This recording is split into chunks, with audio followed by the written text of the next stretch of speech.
So I'm going to start with just a couple of questions because, as I mentioned, we got hundreds and hundreds and hundreds of questions. So these are a couple of the questions that I loved and I wanted to share with the rest of you.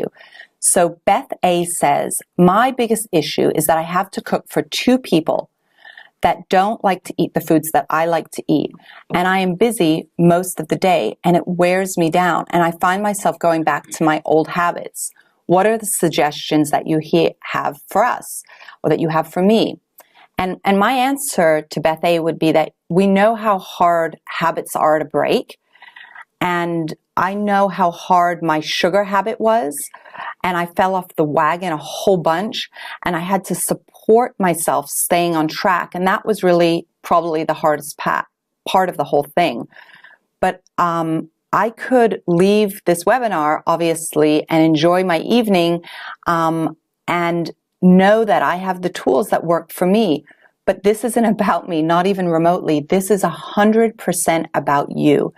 And so my goal is to give you the exact tools that I have that can help us stay on track. So it's simple, small switches that can allow us to put the power back in our own hands.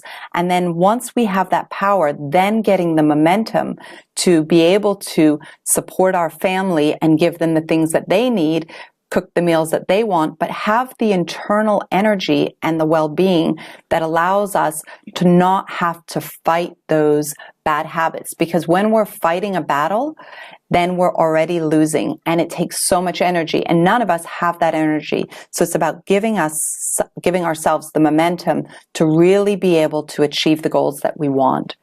The next question is from Allie, and it says, despite healthy meals, my cravings for junk begin late at night. I've heard this, I know this, I get it. When I'm trying to finish another 2 hours of paperwork before bed.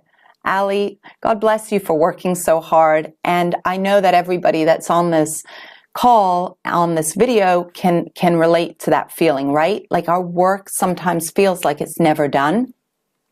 But in order to work, you're telling me that you need coffees and cookies. And it doesn't matter what you do, you feel that hunger, you feel that craving. And why is that happening? And oftentimes that craving is just our addiction, what I was telling you about. And that's very different than a feeling of hunger. So you're not feeling hungry, you may not be getting the right amount of nutrition that you need, and you're feeding that hunger during the day with sugar, and ultimately the cravings are just taking over. So there are lots of ways to deal with those cravings. We've talked about a couple of them from the MCTs, and I'm going to give you so many more tools in Module 2 and in Module 3 to really help reduce and eliminate and kick those cravings out. So Module 1, again, you're going to be learning about how to detox your body. And then you're going to be getting into reducing those sugar cravings and that feeling of needing to go for the sugar by transforming from being a sugar burner into a body fat burner, which will give you that sustained energy late at night when you're trying to burn the candle at both ends, but it's not going to be draining your adrenals and creating more fatigue, which becomes a vicious cycle. And then, of course, in Module 4, we're going to get into being able to modulate and fast and then create that boundless energy. So I think as you go through the first 2 or 3 weeks, then you're going to be able to see the results where late at night, you're not going to be having those kind of cravings. So here's another one of the questions that I really love, and this comes from C. Carter. So I tried going keto while I was watching the 9-day seminar. Good for you. I was so excited I jumped in with both feet. I get it. So many people did. I can't even tell you how many people. In my own office, my CFO, my COO, and my head of finance, all 3 of them went headfirst into the 5-day water fast, and it was pretty remarkable, but I understand that desire to jump in. I went as keto as I possibly could, and I added a daily 18-hour fast on top of it. I think it was too much, too fast, and I get that too. I felt absolutely awful. I know that there are potential side effects of sugar withdrawal, so I tried waiting it out, but after 7 days, I couldn't deal with it anymore and I backed off. I'm so sorry that you felt awful about that. Your question for me is, what do you recommend for sugar withdrawals and the carb flu symptoms? And that's what I recommend in really the module 1. So the first thing I look to do is to give you the permission to get into keto. And so that's why we don't start until week number 3. So there's that deep focus on detox. And we could spend 9 modules on detox alone. But because I really captured the expertise from the world's leading experts in detox, we're able to, in that 1 week, get to the root cause of the detox process. So once your body is able to start detoxing, then when we go into week 2 and you're starting to get into what I would say is almost like a keto light, your body is becoming flexible, more and more flexible. Your metabolic system is starting to become flexible so that in week 3, when you're getting into ketogenics, that is the week that you won't even feel the kind of experiences that you had. It won't be hard. You won't have that keto flu. And if you do, then we've done something wrong in the first 2 weeks, and the coaches are going to be there to hold your hand and really analyze what are all the different things that could be causing it and giving you the step-by-step answers so that you're not doing it alone. That's the key. The coaches and their hand holding and the closed and private Facebook community that you have, so you're able to troubleshoot and get through those processes so that when you're into keto, instead I'm getting a note from you, Carter, that's saying, this is so awesome. I have more energy. I'm not feeling my cravings. And then I know that the modules and the course, the program is working for you exactly as I want it to be. So you're here and you've had such a journey with me over the past hour and a half plus, and now I'm really excited and I want to congratulate you for all of your dedication and your ability to make these decisions really happen for yourself. And I think that we're going to have so much fun. So I want to take the time now to really go live with some of our questions, but before I do it, I have one more quick question that I thought was really important, and that was from Tony C. So it says, Tony C says to me, I am a 76-year-old woman who wants to repair my inflammation, but I don't want to lose weight. And would this program really work for me? And that's exactly the kind of question that I love to get, right? So this is a switch to better health. Weight loss can be a side effect of that, but this is about better health. So better health to you could mean many different things. And through the expertise of so many incredible researchers, practitioners, I mean, many of you ask me questions about, can I be a vegetarian and do keto? And the answer is yes. For those of you that watch Dr. Tony Bark, she talks about and utilizes a vegetarian form of ketogenics. And a lot of people get very confused because we think ketogenics is about, eating a lot of meat, and we have cravings because we're not getting enough of the good fats into our diet. But you can do it as a vegetarian, and that makes me very excited as well. So I want to open up the lines right now. If you're still on the fence and you have more questions for me, let's take some time and let's go through these questions. So thank you so much, and I'm excited to go live with you. So the first question, which I can't quite see from here, is, let's just see. We're going to make them a little bit bigger so I can go over them with you. Okay. This comes from Nancy, and it says, Naomi, my husband has been out of work since March, and I do not have that kind of money at this time. So what do I do for now? Okay, there are lots of things that you can do, but I know that we're offering the course in a couple of different payment plans. And so for those of you that don't want to spend or can't afford to spend the money right now in one shot, you can also do it in a 3-part installment plan. So I wanted to make it easier for you, and I hope that that helps a lot. So the next question is from Melinda. And thank you, Melinda Campbell. Tell me more about intermittent fasting. Does a cup of coffee break your fast? No, a cup of coffee doesn't break your fast. But the next part of the question is, how about tea? No, tea doesn't. But if you're adding different ingredients, like you may be adding MCT oil, which does, in fact, have an impact on your fast, right? So we know that MCT oil bypasses the digestive system. And so you can still be producing higher ketone bodies because, again, it helps you to produce more ketone bodies. But if you're putting things in like, butter or coconut oil, that does break your fast. And so that's a great question there. Here's another one. I've been doing keto. This is from Lori, and I'm focused and committed for about 3 months. Good for you, Lori.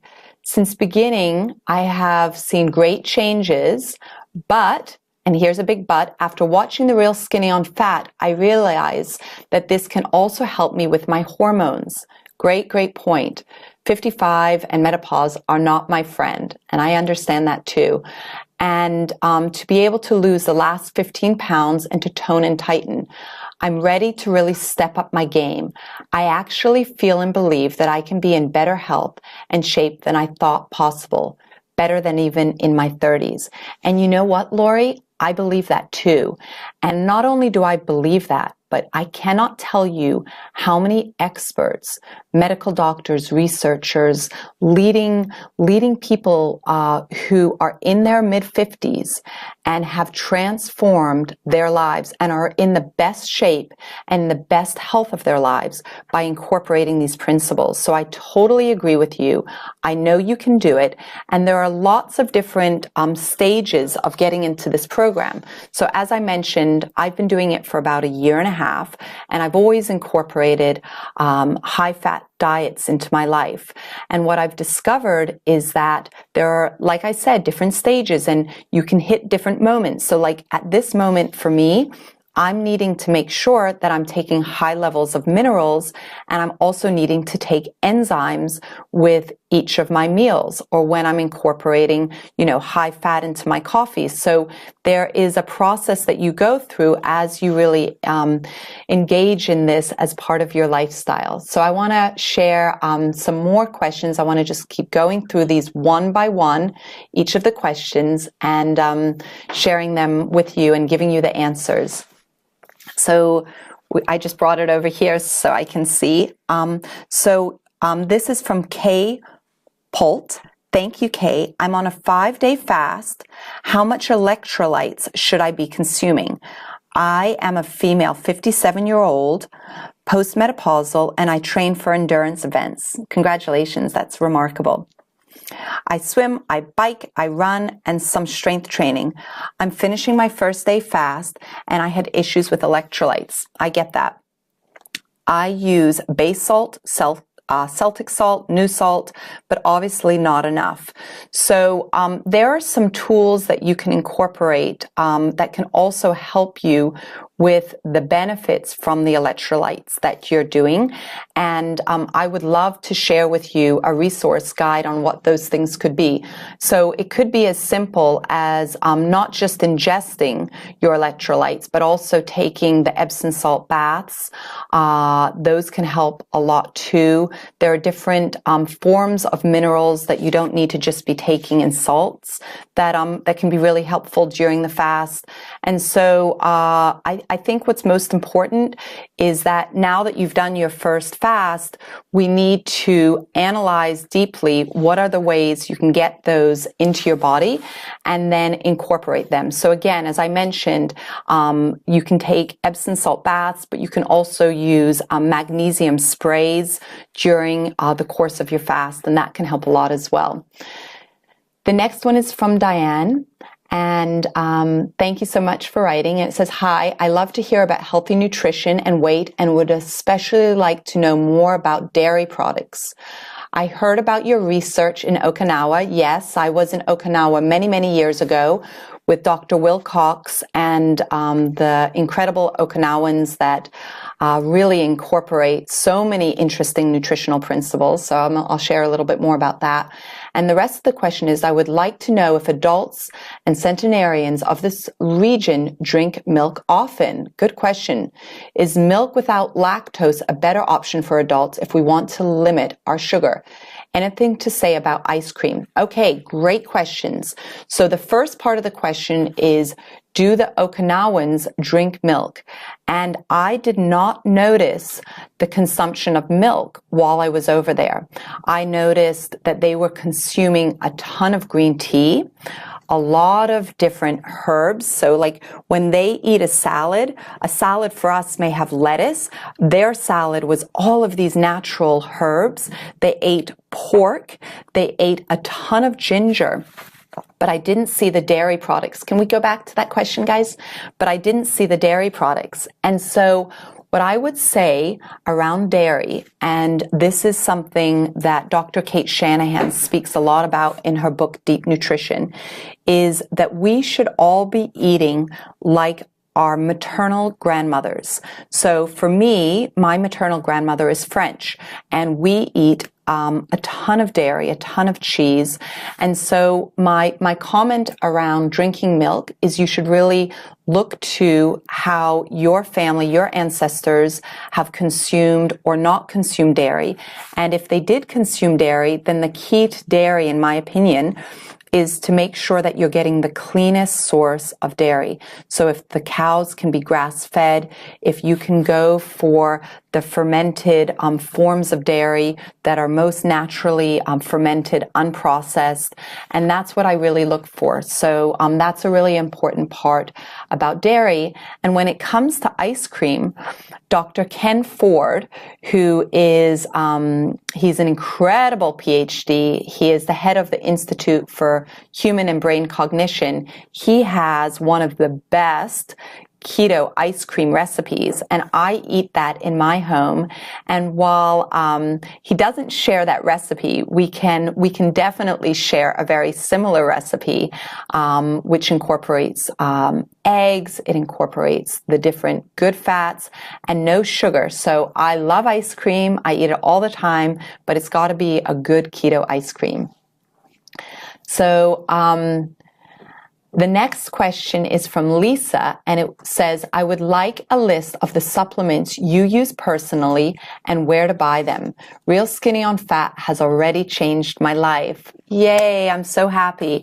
Well, in the program, you're getting the real supplements that I use in my daily life, and I've chosen the brands that are the ones I like the most. So you're going to get that as part of this 9-week program. And if you're not doing the program, then of course you can go to my website. It shares with you the products and the nutritional supplements that I use.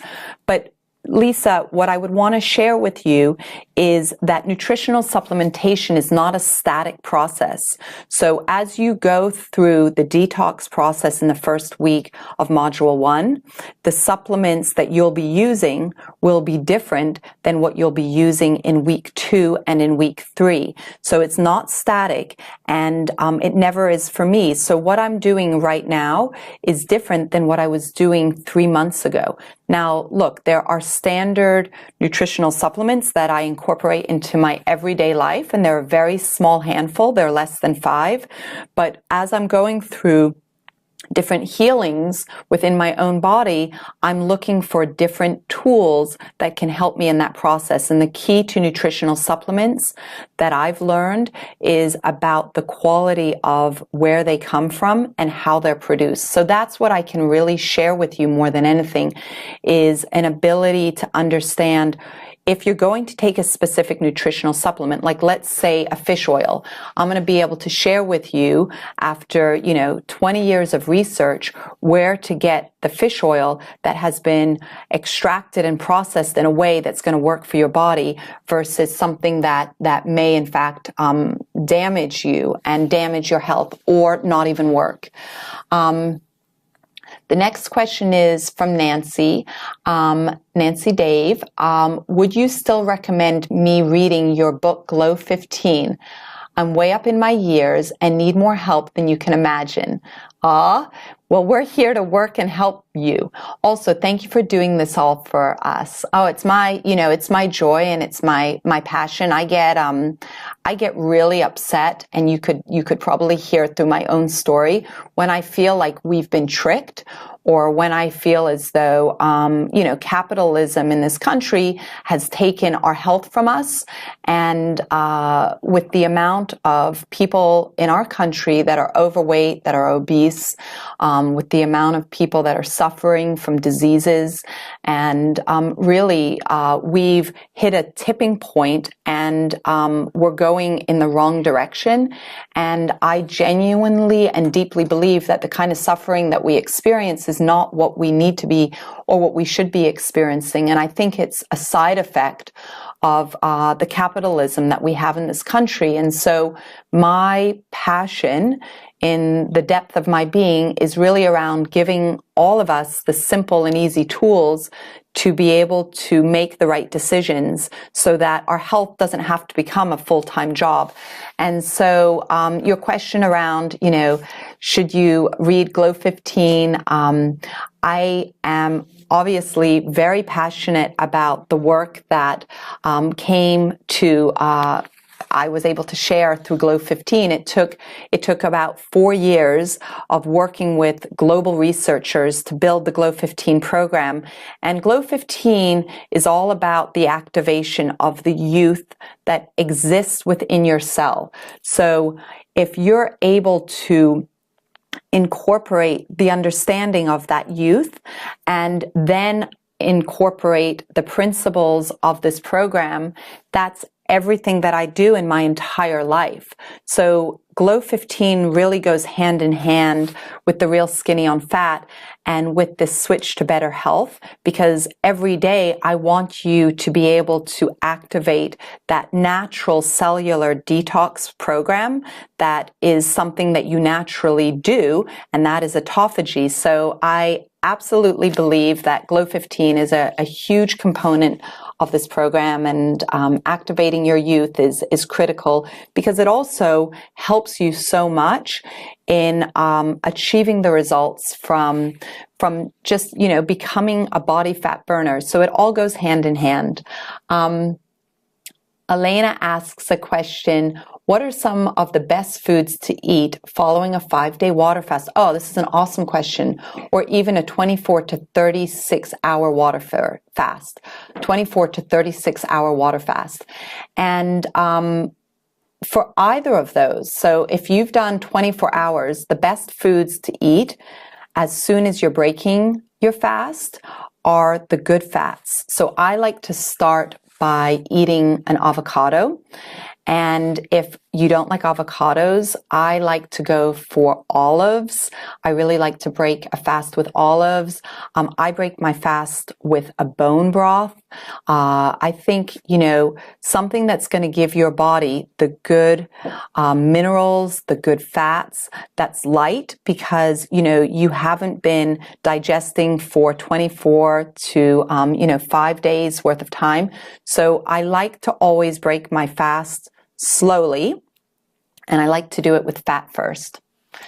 Robin, I've totally been incorporating some of these ideas from fasting now once a week to MCT oils. You love your bulletproof coffee right now, and my doctor is on board with my new lifestyle. I love it. I hear that every day to help my approach to weight loss as well as other statistics. That's awesome. Thank you for continuing to share all of this information, and you're going to continue to follow. So, Robin, I think you make a really good point that everyone should hear, and that is that your doctor's totally on board. So my CFO, Bill Stevens, he actually started a 5-day water fast when he was watching the test of the Real Skinny on Fat. So as we were getting ready to put it out there, he was watching it, and he went to his doctor. He was on tons of medication. He suffers from major autoimmune disorders, debilitating autoimmune disorders, and had about 75 plus pounds of excess weight on his body.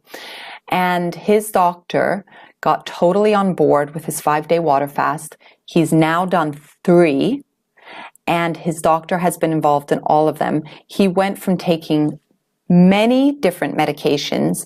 He's on 1 now, and his inflammation has gone so far down, you wouldn't even recognize him if you saw him. He's lost over 68 pounds. But what I love the most about his story is his doctor has been right there beside him, and he would have never done it had his doctor not agreed to it. So I think what we're seeing in this country is a movement toward all of the information that you got on the Real Skinny on Fat, and you're going to continue to get that kind of information. I mean, there's so much cutting edge information in each and every one of these modules that really hasn't been heard out there in the marketplace because it's right there in the universities. It's the kind of information that the professors and the scientists are utilizing themselves. And this is the information that I personally have total access to because this is what I've been doing for the past 20 years of my life. So I have what's like almost this unprecedented access to all of these experts. And my goal in the switch to your better health is to give you the experts that can help you to really get to your root of whatever it is that's holding you back from your switch to your better health, and then having you focus on that. So there may be one expert out of the 150 plus that will be incorporating into this program. That one expert is going to be applied to you personally to really help you get to that better health. So what we'll be able to do through the closed Facebook community is work with our nutritionists and dietitians to pinpoint what it is that may be holding you back. And then from there say, okay, with all of these world-renowned experts, who is the researcher that can bring the most value? And then those would be the principles that will be applied to you as you're going through these 9 weeks. So I think there's just so much cutting edge information that I want to share with you, and it's all right there, and so much of it is in the Real Skinny on Fat, but it just continues. So your journey is pretty incredible. The next question is from Joan, and Joan says, I work really long hours on this program. Will I have the opportunity to view the information on my own time as well as talk to the coach other than at certain times? Absolutely. You know, Joan, what's so important to me when I was really going through the most stressful time in my life and I was using my coach was having that flexibility. Without flexibility, I've never been able to be successful. So it doesn't matter how good the information is. It doesn't matter how powerful the resources are. If it doesn't work in your schedule, it doesn't matter. So the flexibility is a key component to the kind of coaching that we have, which is why I have it there for you. So absolutely. And thank you for asking that kind of question, because that can really hold so many of us back from achieving the results that we want in our life because we just literally don't have the time. And that's why, you know, I addressed this idea of the sandwich person, because so many of us are going at 100 miles an hour and we're sandwiched and we may be taking care of other people and we just get pushed smaller and smaller. And so this course is designed to give you the space to breathe and also to give you that competitive advantage that I've applied to my own life. Like, if you think about, I have 4 children. I have been a CEO and founder for my entire career. I work incredible hours, and I deal with autoimmune disorders within my own health, but because I have this kind of unbelievable access, I'm able to utilize these resources at all times, of these researchers and these PhDs and these MDs, and that's what this course is all about, and that's what I want to be able to bring to you. So thanks for asking that question, because I know a lot of other people had it.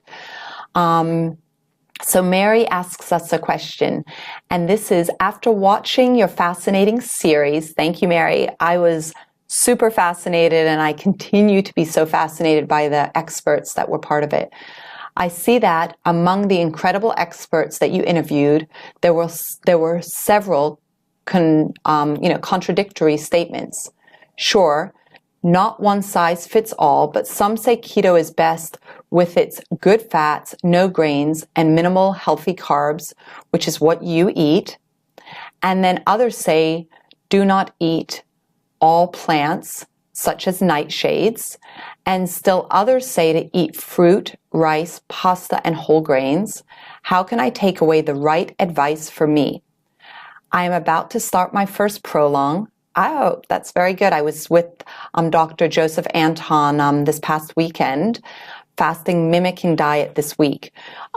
Mary, I just adore this question, and I want to talk to you and everybody else about it. So the question of not one size fits all is absolutely the case, which is why, this is a docu-series with many different perspectives, but from incredible experts. And so the answer is going to be different depending on your unique and beautiful biology. And it can also be different at different times in your life. So the core theme that I would share with all of you is that there's something called pulsing. And what the researchers agree upon is that we don't want to do anything statically. So this pulsing process where you experience this metabolic flexibility is really what it's about. So for you right now, you were talking about no grains and minimal healthy carbs, which is what you eat, with the good fats. That's what I eat as well, because I suffer from autoimmune disorders. So for me, eating and focusing on high good fat is the absolute best for my personal biology at this point in my life. Now, I may be able to heal my inflammation and my mast cell activation to a point where I can incorporate some of these additional good carbs at a higher level. And that kind of flexibility is what I want to work toward, but I'm not there right now. Then the next question is, what about nightshades? So I personally can never eat nightshades because of the damage that they do to my own health. But there are other people, like, for example, in Okinawa, where they do eat different nightshades, and that is something that is incorporated into many healthy cultures. So, again, it just depends on the individual and where you are in your own health journey. So that's why I want you to look at this information critically, and first and foremost, really get a sense of where you are with your own health, and then incorporate the principles that work for you and pay attention to what's working and what's not. And that's where the coaches can be really useful, because you're going to go through different levels of your own health.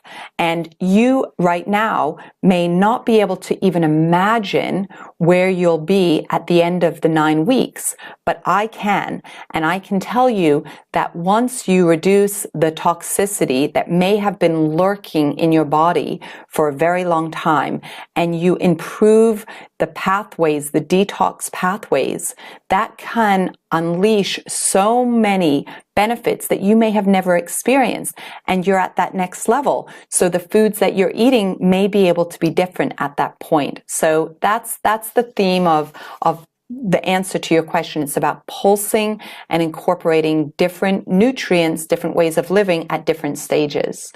The next question is from Annie. My friend has a bad case of eczema. I can relate. What should she do? Well, there's so many things that she should do. And eczema is, as I've talked to you about, it's just one of many of the autoimmune disorders that most likely your friend suffers from.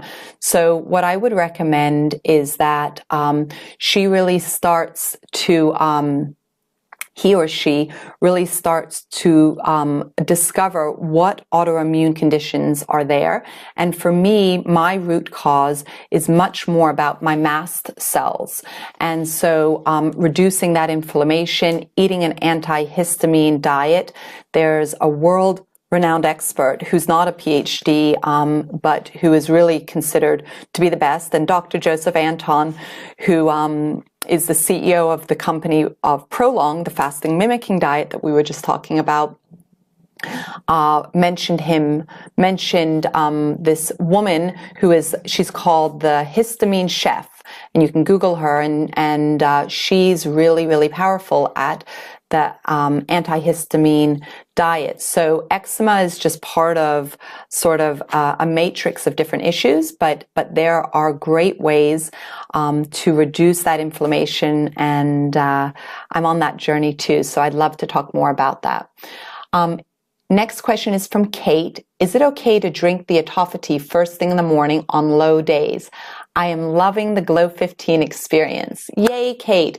So autophagy can absolutely be drank first thing in the morning on a low day, which is when you're activating your autophagy. But what I want to say about that is I don't want you adding the coconut oil or the MCT oil on your low day when you're drinking it while you're intermittent fasting.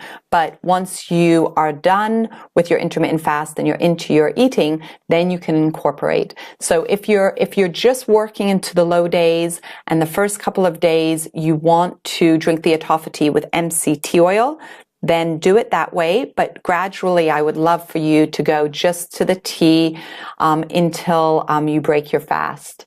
Okay, so let's go to the next one. Oh, this is from Lori. From Lois. I'm so sorry. Hi, I am also a wellness explorer. Yay, let's take this journey together. I was first introduced to you through Dave's Bulletproof podcast radio, and I loved being with Dave on his program. I just love the passion and the dedication that Dave brings to the conversation in his life. It's absolutely awesome. I purchased your book right after. Thank you so much for doing that. And you're learning from this webcast. That makes me very happy as well. Thank you. Thank you so much for all of that. And I hope that we can continue to explore, not just our own wellness, but for me, what it means is going all over the globe and learning from not just the PhDs and the medical doctors and the experts, but also learning from the multi-generations of women who have been, for example, using citrus bergamot as a cholesterol, bad cholesterol reducer and the good cholesterol enhancer, or in their kitchen, every single day. Or when I was in Alaska with the local Inuits and understanding how good fat, if it's whale blubber, if it's seal blubber, and I know that sounds so incredibly shocking, but for them culturally, this is something that they use, the seal blubber, as their main form of energy. They don't use caffeine like we do to give us that little jolt of energy. So going to these different parts of the world and learning from these different individuals, their tools, their secrets, and being a mother of four and incorporating these things into my life and then sharing them with you is just the greatest privilege and joy. So I hope that you continue on this journey of exploring our wellness all over the globe. Okay, so the next question is from D. How do I know when I am metabolically flexible? Oh, I love it. I need help in cycling keto to add in and increase healthy carbs from time to time, like quinoa, sweet potatoes, and fruits other than the berry fruits. And I think, that's a really good question, D, because when you're metabolically flexible, when you can go between using glucose and using body fat and being able to burn both of those and having, the higher levels of ketones in your own body. So there are people that are metabolically flexible that can incorporate other fruits other than berries, and when they test their ketone levels and they start eating their good fats, they can get those numbers right back up.